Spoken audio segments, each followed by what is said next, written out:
religión budista, pues con mayor razón, digo, sabemos que hay el Dalai Lama, que es un personaje muy simpático y que es el único que hace que lo llamen su santidad, igual que el Papa, ¿no? Uno se quiere dirigir a él, uno tiene que decir su santidad, porque cada quien se pone el título que uno quiere. Eso yo lo aprendí con ellos. Si uno quiere decir, dígame apóstol, pues ¿quién va a decir que no? Yo por eso soy el apóstol de la laicidad y alegre, ¿no?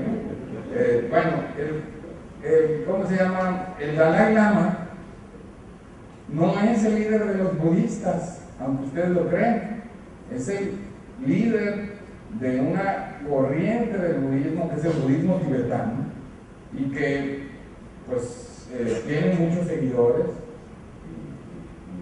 qué bueno, es muy simpático también, y hace cosas muy buenas, pero no hay en el budismo del sudeste asiático seguidores de ese budismo, y del budismo japonés, no tiene nada que ver con ese budismo, etc. Entonces, lo que quiero mostrar es que nuestro modelo de religión al que estamos acostumbrados es un modelo jerárquico, monolítico, centralizado, que es el de la Iglesia Católica, en donde la Santa Sede, nuevamente los nombres, ¿no? Se pueden poner Santa Sede, pues, ¿por qué no? Decide que ellos son los voceros de los 1.000 millones de católicos. Y obviamente eso pues es imposible en la realidad. Entonces, en dicho contexto, la aparición de una bioética laica enfrenta una dificultad central. Por un lado, la de generar un espacio de decisiones que responda al interés público, independientemente de las creencias personales de cada quien, enfrentando por un lado las presiones de las dirigencias religiosas que desean moldear las legislaciones y políticas públicas, y por el otro algo que nuestra antecesora aquí en el micrófono mencionó, que es una cultura que a veces ni siquiera se asume como religiosa, pero que de hecho permea las prácticas cotidianas y decisiones políticas de muchos sectores de la sociedad. Dicho esto, yo traigo aquí unas gráficas que yo creo que no me va a dar ni tiempo de mostrarlas, pero por si acaso la podrían ir poniendo. La voy a poner si alguien puede. Aquí hay una ayuda. Sí, y si no, no importa, de todas maneras yo creo que no me va a dar ni tiempo de mostrarlas, pero sí, es que no importa. Bueno, lo que me gustaría explicar es que precisamente por la idea de una pluralidad es que surge la necesidad de un Estado laico. El Estado laico surge exactamente en el momento en que nos damos cuenta que no todos pensamos igual.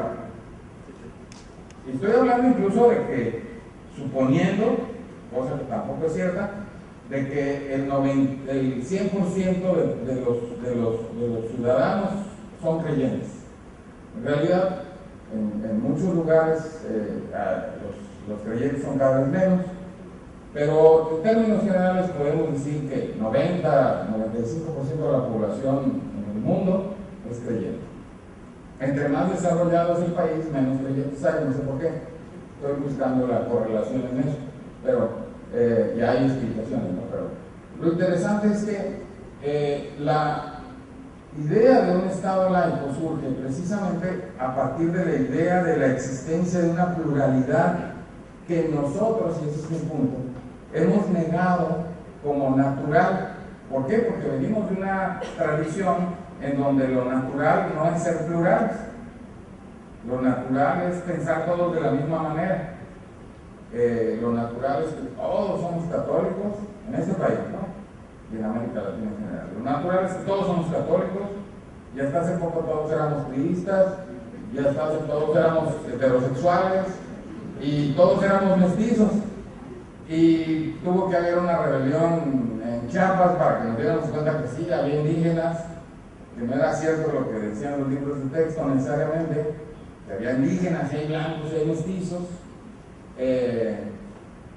y que pues somos más plurales y más diversos de lo que creemos, y que por lo tanto necesitamos un instrumento para gestionar esa pluralidad. Yo me acuerdo que hace muchos años, cuando lo de Chiapas precisamente, me preguntaban mucho en programas de televisión o en revistas que si el problema en Chiapas eran las sectas, ¿no? Es decir, las otras iglesias, no la católica, que además se les dice sectas para bajarlas de rango, ¿no? Y yo les decía, no, pues el problema no son las sectas, el problema es que no sabemos manejar la diversidad de opiniones. Y claro, pues cuando llega una secta a una comunidad y la divide, porque alguien empieza a pensar distinto, pues ya nos pareció mal. Y hubo muchos antropólogos de izquierda en México que se opusieron a que las comunidades fueran divididas, porque pues como los indígenas son buenos y todos deben de pensar lo mismo, todos deben ser católicos, ya si nos metemos a qué tipo de catolicismo tienen, pues ya se espantarían. Pero bueno, el punto al que yo voy, yo creo que me voy a... lo bueno es que aquí hay una pantalla que se pone en amarillo. Al punto que yo voy es que la laicidad se inventó precisamente para garantizar la libertad de conciencia. Es decir, para garantizar...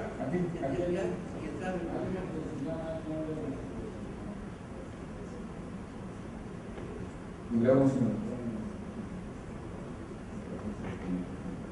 entonces sirve para precisamente garantizar la libertad de conciencia y para garantizar la igualdad y la no discriminación. Y para garantizar la igualdad y la no discriminación de los creyentes, pero también luego de los que no son creyentes, luego de los heterosexuales, pero también luego de los homosexuales, de modo secular. Ya ven cómo son las democracias constitucionales, ¿no?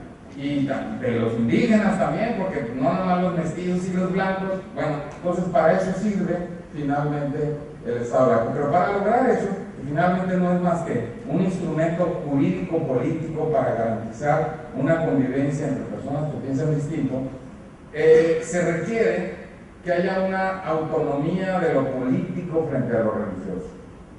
Y esto va más allá del principio de estricto de separación, sino que supone que precisamente que para poder garantizar que haya un trato no diferenciado, igualitario y no discriminatorio, pues se requiere que, ¿cómo se llama?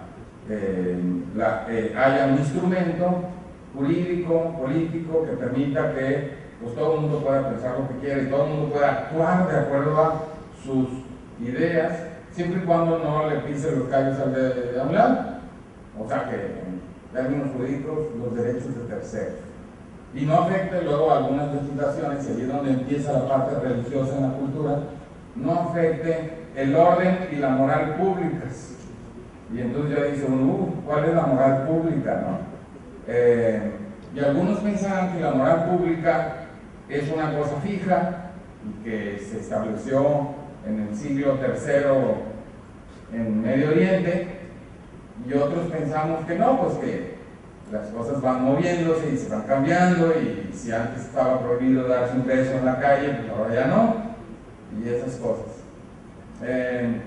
Quiero mostrar, no sé si ya estamos, nada más como para un ejemplo de lo que estoy diciendo, y con esto quiero ir cerrando, que aquí tenemos un problema de representatividad, porque el problema del no reconocimiento de la pluralidad religiosa, fíjense que aquí no estoy negando la religión, no estoy hablando que el Estado laico esté en contra de las religiones, al contrario, estoy diciendo que el Estado laico sirve para que todas las religiones vivan en paz y tranquilas, pero que también dejen en paz a los que no creen en nada, y que entre todos se